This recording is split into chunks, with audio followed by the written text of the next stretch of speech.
What's up, y'all? Yeah, you see the deal. I want to tell you something to where nobody else is telling. And they want everybody to go up in arms and all that other kind of bullshit because it works out into their favor. But Trump is literally crashing the banks,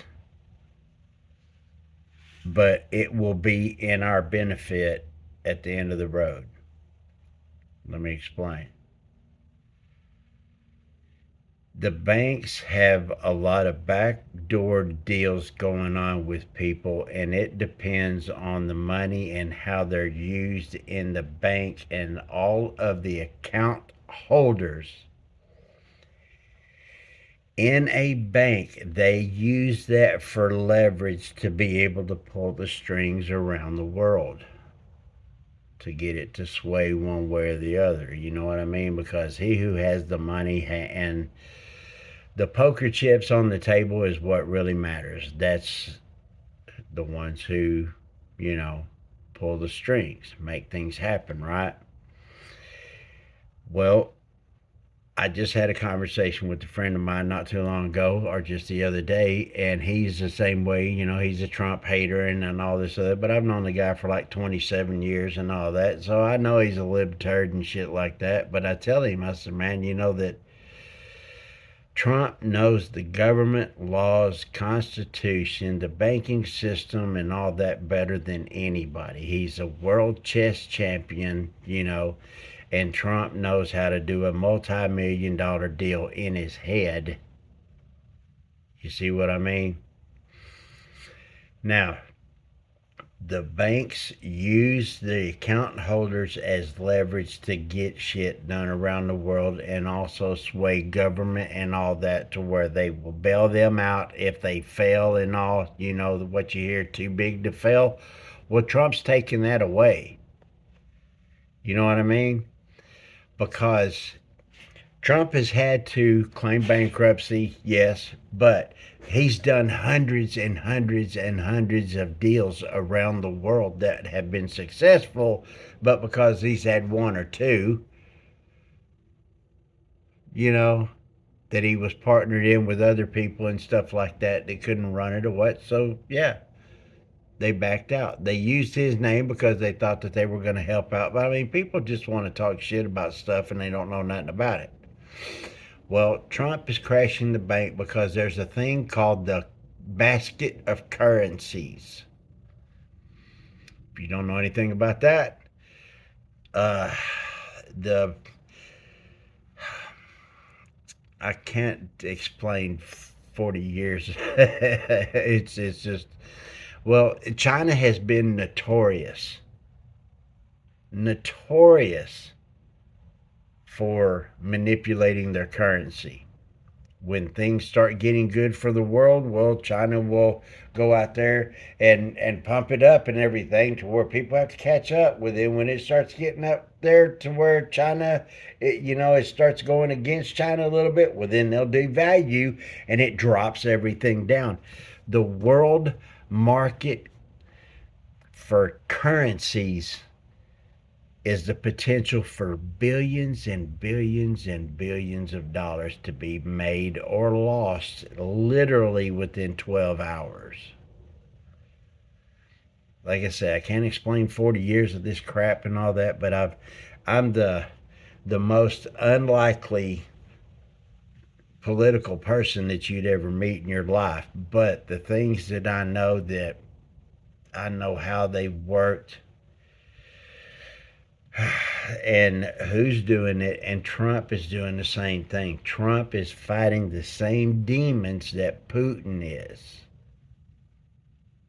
Trump and Putin have kind of like this little under the table handshake kind of thing, to where, yeah, if you know anything about the UK, Germany, Italy, France, Spain, and all that, and the godless demons that there are over there, yes.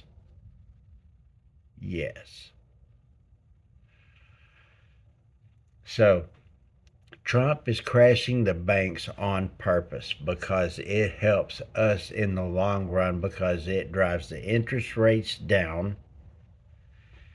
And I've always thought about, well, how when economy crashes, how do other people make billions of dollars? And I get it because once things start going downhill and people can't pay for stuff, we have a debt thriving system.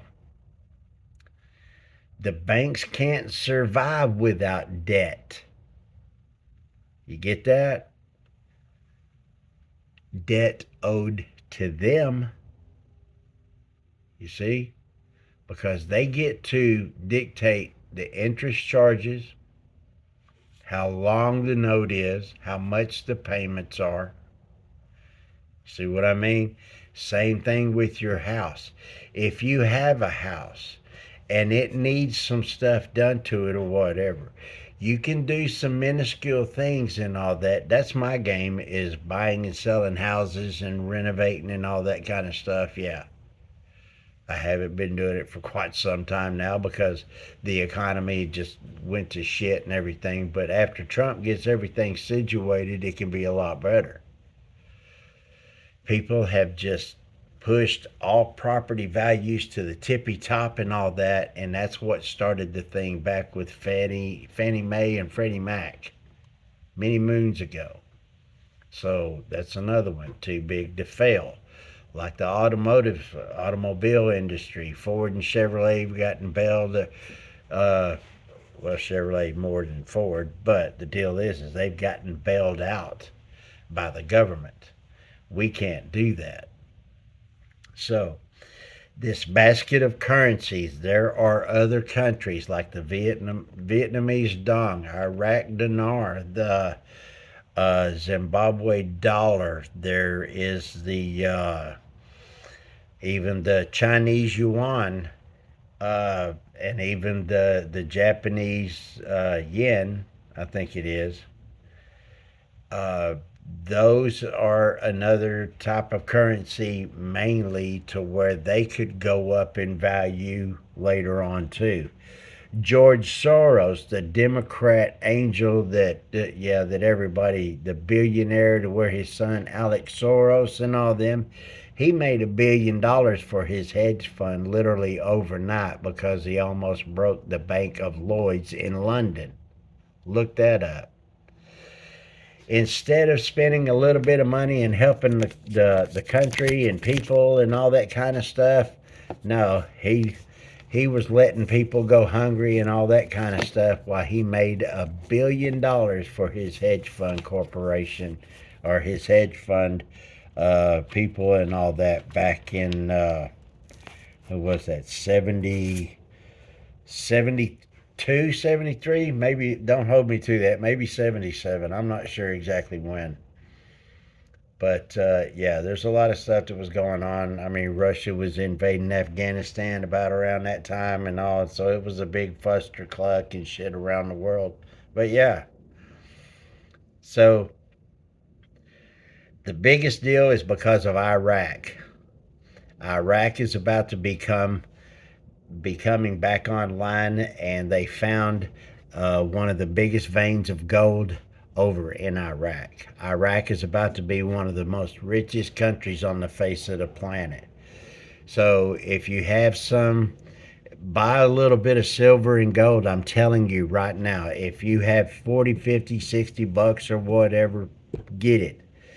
Bite the damn bullet. Stop eating out. Whatever you have to do, only buy gas and what little bit of food you need and stuff, and then buy you some silver and gold and set on it. Trust me.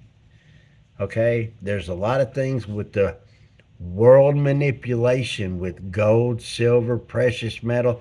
I've even heard about people literally talking about getting copper to invest in copper.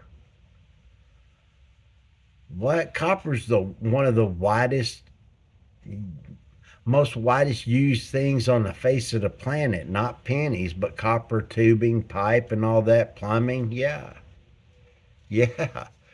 People use it for roofs and all that kind of stuff. You ever see anybody with like a green looking metal roof? That's not green or anything. That's copper. That's the way that patina comes on like that.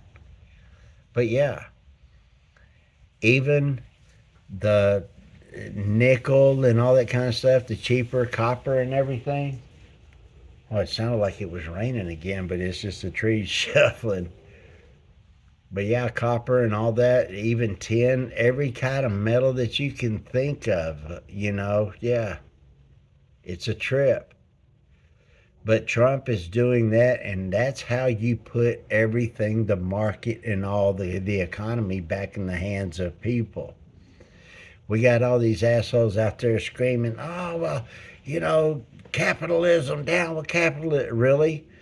Well, down with capitalism, which means that you can't have a small business and build it up bigger if you have a good idea and it works out. You know what I mean? Down with capitalism, huh? Well, where do you think all these other millionaire billionaires came from? They started off small.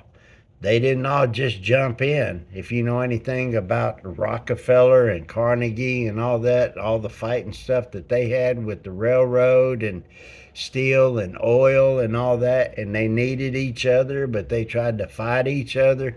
So that was the Democrats from way, way back. Yeah, yeah.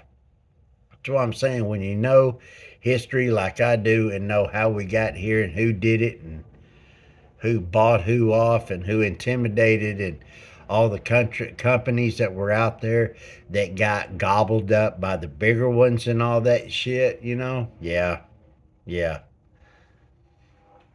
man. And we got all these young people out here nowadays that are getting eat up by their debt. There that is again. So yeah, look at a movie called The International with Naomi Watts and Clive Owen. The International with Naomi Watts and Clive Owen. And that's all you got to do is watch that. And you'll see how hard it would be to bring down this huge global conglomerate that backs up each other, helps each other out, but when they fall and their neck is laying right there close to the blade, they dissolve and then nobody's there. It's a ghost organization and they're only there when it benefits them. And when it's time for them to get their butts prosecuted or what, well, then they want to turn around and tuck and just poof, like Casper. So you see what I'm saying? But yeah, The International with Naomi Watts and Clive Owen. You need to watch that. And the banks, if you have any money in there, you better watch it. Because the more that you know about all this, and like I said, the world reset currencies and all that, yeah, the U.S. could be looking at new money. Did you know that? Yeah, the old dollar bills and everything like that. Everybody talk about digital society. What do you think? Do you have a bank card? Millions and millions and millions and millions of people already do. See what I mean? They're already living in a digital world, so what are they bitching about? Yeah, a lot of shit happening, y'all. That's what I'm telling you. That's why I've been banned from TikTok, YouTube, Twitter. Uh, uh, yeah, YouTube even got me a while back, but they let me back on and stuff. But they've been holding me to just 900. Yeah, 900 subscribers. And I had, what did I have on TikTok? 37. Last I remember, 37,000 followers. Yeah. But they don't want y'all knowing what I know because I'm an old white guy and I only know the truth. And I only know who's the demons doing it, the demons running it, and all of that. So I didn't want to talk y'all up too damn much, but there's a lot of shit going on in this country and it needs to be told. So if y'all would please like this, comment, share, subscribe, and all that kind of stuff. I need some help, or I'm gonna call it quits because YouTube are the demons that are just another part of the mainstream media machine, and they're cutting people out. And this free speech in this country, they're trying to control it, just like the Nazis did. They had their truth ministry, or some shit like that. Yeah, to control the narrative. Yep. Always accuse the other side of that which you are guilty of. Tell a lie long enough and loud enough, and people will believe it to be true. Joseph Goebbels, Minister of Propaganda, Nazi Party, 1939. Oh, yeah. Google Madison Square Garden, 1939. Yeah, New York, right here, that everybody thinks, oh, the Big Apple. Yeah, it's a big pile of. You heard me. Check it out. Google Madison Square Garden, 1939. Now you know why they don't like me. Later, y'all. Good luck.